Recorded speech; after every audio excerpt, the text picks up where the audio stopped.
Hi hello welcome to my channel. இன்றைக்கி நம்ம என்ன பார்க்க போகிறோம்னா தேங்காய் பால் நெய் சோறு எப்படி செய்கிறதுன்னு பார்க்க போகிறோம் ஃப்ரெண்ட்ஸ். அதுக்கு பார்த்திங்கன்னா ஃபஸ்ட்டு இந்த மாதிரி தேங்காவை நறுக்கி எடுத்துக்கணும். அதுக்கப்புறம் பெரிய வெங்காயத்தை இந்த மாதிரி நறுக்கிக்கணும். அப்புறம் பட்டை, ஏலக்காய், பூண்டு, சின்ன வெங்காயம், இஞ்சி, பச்சை மிளகாய், தக்காளி, மல்லித்தலை, புதினா தலை இவைகள் எல்லாத்தையும் எடுத்துக்கணும் ஃப்ரெண்ட்ஸ். இவைகள் எல்லாத்தையும் எடுத்தால் செம்மையான அப்படியே பிரியாணி ஸ்டைல்லே இருக்கும் ஃப்ரெண்ட்ஸ். அதுக்கு நம்ம ஃபஸ்ட்டு பார்த்திங்கன்னா எடுத்துருக்க தேங்காவை இந்த மாதிரி மிக்ஸி ஜாரில் போட்டுக்கணும். மிக்ஸி ஜாரில் இந்த மாதிரி போட்டுக்கணும் ஃப்ரெண்ட்ஸ். போட்டுக்கிட்டு அதை நல்லா இந்த மாதிரி ஓட்டணும். மிக்சியில் வச்சு இந்த மாதிரி நல்லா அரைச்சி எடுத்துக்கணும் ஃப்ரெண்ட்ஸ். நீங்களே பாருங்களேன் எந்த அளவுக்கு அரைச்சிருக்குன்னு. இந்த மாதிரி 1க்கு 2 முறை நல்லா ஓட்டி எடுத்துக்கணும். கொஞ்சம் தண்ணி விட்டு நல்லா ஓட்டிக்கணும். இந்த மாதிரி அழகாக நீட்டாக ஓட்டி எடுத்துக்கணும் ஃப்ரெண்ட்ஸ். நல்லா இந்த மாதிரி அரைச்சிக்கணும் ஃப்ரெண்ட்ஸ். அதை நீட்டாக உள்ளே தள்ளிவிட்டு இன்னும் கொஞ்சம் தண்ணி ஊற்றி மறுபடியும் மிக்சியை இந்த மாதிரி ஓட்டிக்கணும் ஃப்ரெண்ட்ஸ். நமக்கு தேவையான அளவு வர அளவுக்கு நம்ம ஓட்டிக்கணும் ஃப்ரெண்ட்ஸ். இப்போ நமக்கு பாருங்களேன், நீங்களே பாருங்கள் எந்த அளவுக்கு அரைச்சிருக்குன்னு. இந்த மாதிரி அரைச்சி எடுத்துக்கணும். அப்போ தான் நம்ம அதிலேருந்து பால் எடுக்க முடியும், தேங்காய் பால். அதுக்காக நல்லா அரைச்சி நல்லா பூ மாதிரி நைஸாக ஓட்டிக்கணும் ஃப்ரெண்ட்ஸ். பாருங்கள், இப்போ நமக்கு தேவையான அளவுக்கு ஓட்டியாச்சு. இப்போ நம்ம அதை எடுத்து அதை வடிகட்டி எடுத்துக்கணும் ஃப்ரெண்ட்ஸ்.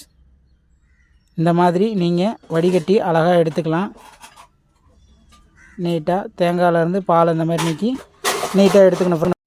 அழகாக நம்ம எடுத்து அரைச்சி வச்சுருக்க தேங்காய் பால் எல்லாத்தையும் இதே மாதிரியே வடிகட்டி எடுத்துக்கணும் ஃப்ரெண்ட்ஸ். இப்போ அழகாக நமக்கு தேவையான அளவுக்கு வடிகட்டியாச்சு. நமக்கு தேவையான அளவுக்கு பால் வடிகட்டியாச்சு. நீங்களே பார்த்துக்குங்க. இந்த தேங்காய் பாலை வச்சு தான் இப்போ நம்ம சமைக்க போகிறோம். அடுத்து பார்த்தோம்னா மிக்சியில் மறுபடியும் இஞ்சியை நம்ம எடுத்து வச்சுருக்க இஞ்சியை நல்லா ஓட்டிக்கிறோம் ஃப்ரெண்ட்ஸ். இந்த மாதிரி ஓட்டி எடுத்துக்கணும். அதுக்கப்புறம் பார்த்தோம்னா நம்ம எடுத்து வச்சுருக்க பூண்டு, வெங்காயம், சின்ன வெங்காயம் எல்லாத்தையும் நம்ம பேஸ்ட்டு மாதிரி அரைச்சிக்கணும். இந்த மாதிரி போட்டு நீட்டாக அழகாக இந்த மாதிரி தண்ணி கொஞ்சம் ஊற்றிட்டு க்ளோஸ் பண்ணிவிட்டு நீட்டாக அரைச்சி அழகாக பேஸ்ட்டு மாதிரி அழகாக எடுத்துக்கணும். இந்த அளவுக்கு இருந்தால் போதும். அழகாக எடுத்து வச்சுட்டு அதுக்கப்புறம் பார்த்தோம்னா நம்ம அடுப்பை பற்ற வச்சிடணும். அடுப்பை பற்ற வச்சுட்டு அதில் குக்கர் எடுத்து வச்சுட்டு ரீஃபண்ட் ஆயில் ஊற்றிக்கிறோம். இந்த அளவுக்கு நமக்கு தேவையான அளவு ஊற்றிட்டு நம்ம எடுத்து வச்சுருக்க பட்டை, ஏலக்காய், கிராம்பு இவைகளை போட்டு நல்லா கிளறி விட்டுக்கணும் ஃப்ரெண்ட்ஸ். இந்த மாதிரி நல்லா அது வணங்கி வந்துடும். இந்த மாதிரி வணங்கி வந்தோடனே நம்ம கட் பண்ணி வச்சுருக்க பெரிய வெங்காயத்தை லைட்டாக இந்த மாதிரி போட்டுடணும் ஃப்ரெண்ட்ஸ். மறுபடியும் அதை கிண்டி விட்டுக்கணும். நல்லா கிண்டி விட்டுறணும். இந்த அளவுக்கு அது நல்லா பொரிஞ்சு வரதை பாருங்கள். இந்த மாதிரி பொரிஞ்சு வந்தோன்னே நம்ம எடுத்து வச்சுருக்க பச்சை மிளகாவை அந்த எண்ணெயோட சேர்த்துக்கணும் ஃப்ரெண்ட்ஸ்.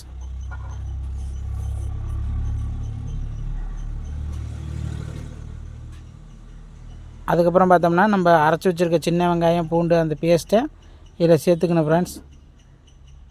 இந்த மாதிரி அழகாக சேர்த்துக்கிட்டு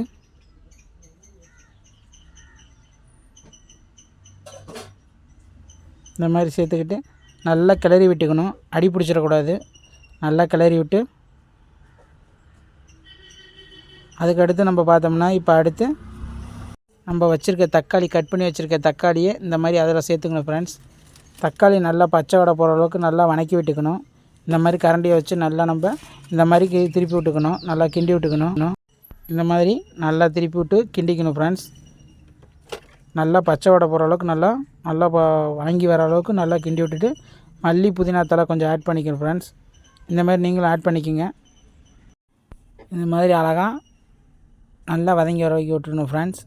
நல்லா கிளறி விட்டுக்கணும். இந்த மாதிரி அழகாக கிளறி விட்டோன்னா பார்த்தீங்கன்னா நல்லா இந்த மாதிரி அழகாக வணங்கி வரணும் ஃப்ரெண்ட்ஸ். அதுக்கப்புறம் தேவையான அளவு தூள் உப்பு சேர்த்துக்கிறோம். தேவையான அளவு தூள் உப்பு சேர்த்தோன்னா பார்த்தீங்கன்னா எந்தளவுக்கு நல்லா வணங்கியிருக்குன்னு நீங்களே பாருங்கள் ஃப்ரெண்ட்ஸ். அதில் நம்ம 1 டம்ளர் தண்ணி சேர்த்துக்கிறோம். 1 டம்ளர் தண்ணி சேர்த்துக்கிட்டு நல்லா அப்போ தான் வேகும். வேகிற வரைக்கும் வேகும். அதுக்கப்புறம் பார்த்திங்கன்னா நம்ம அதில் 4 டம்ளர் தேங்காய் பால் சேர்த்துக்கிறோம். ஏன்னா நம்ம 2.5 டம்ளர் அரிசி போடுறனால 5 டம்ளர் கணக்கு பண்ணுறோம். அதுக்காக 4 டம்ளர் வந்து பார்த்திங்கன்னா தேங்காய் பால் ஊற்றிட்டு 1 டம்ளர் வந்து நார்மல் வாட்டர் ஊற்றிடுறோம். அழகாக இந்த மாதிரி சேர்த்துக்கணும் ஃப்ரெண்ட்ஸ். சேர்த்துக்கிட்டு பார்த்திங்கன்னா அந்த ஃப்ளேவர் பாருங்கள் எப்படி இருக்குன்ட்டு. தேங்காய் பால் நெய் சோறு செய்கிறதுக்கு இந்த மாதிரி தான் ஃப்ரெண்ட்ஸ் செய்யணும். அதுக்கப்புறம் பார்த்திங்கன்னா தேங்காய் பால் நம்ம கொதிக்கிறப்ப இந்த மாதிரி பொங்கி வந்துடும். அதுக்கப்புறம் நம்ம எடுத்து வச்சுருக்க அரிசியை கழனி பிடிச்சிட்டு இந்த மாதிரி குக்கரில் சேர்த்துக்கணும் ஃப்ரெண்ட்ஸ். இந்த மாதிரி தான் இருக்கும், பொங்கி தான் வரும். தேங்காய் பால் ஊற்றிருக்கனால இந்த மாதிரி பொங்கி தான் வரும். இந்த மாதிரி நம்ம சேர்த்துக்கணும். அழகாக இந்த மாதிரி நம்ம சேர்த்துக்கணும். பாருங்கள், நீங்களே பாருங்கள் எவ்வளோ ஃப்ளேவராக அப்படியே அழகாக பொங்கி வந்திருக்கு பாருங்களேன். அழகாக இந்த மாதிரி நீங்கள் சேர்த்ததுக்கப்புறம் பார்த்தீங்கன்னா